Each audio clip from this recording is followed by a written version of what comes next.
শাহজালাল বিজ্ঞান ও প্রযুক্তি বিশ্ববিদ্যালয় কেন্দ্রীয় ছাত্র সংসদ শাকসু নির্বাচন অনুষ্ঠিত 17 ডিসেম্বর। শুক্রবার রাত 9টার দিকে সংবাদ সম্মেলনে এই ঘোষণা দেন বিশ্ববিদ্যালয়ের উপাচার্য অধ্যাপক ডক্টর সারওয়ার উদ্দিন চৌধুরী।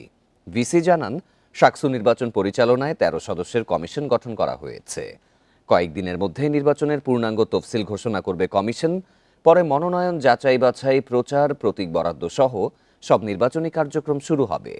এদিকে নির্বাচন পিছিয়ে দেওয়ার অভিযোগ তুলে ঘোষিত তারিখ প্রত্যাখ্যান করেছেন সাধারণ শিক্ষার্থীরা। রেজিস্ট্রার ভবনে উপাচার্য, উপ উপাচার্য, ট্রেজারার, রেজিস্ট্রার ভবনের সামনে বিক্ষোভ করেন তারা।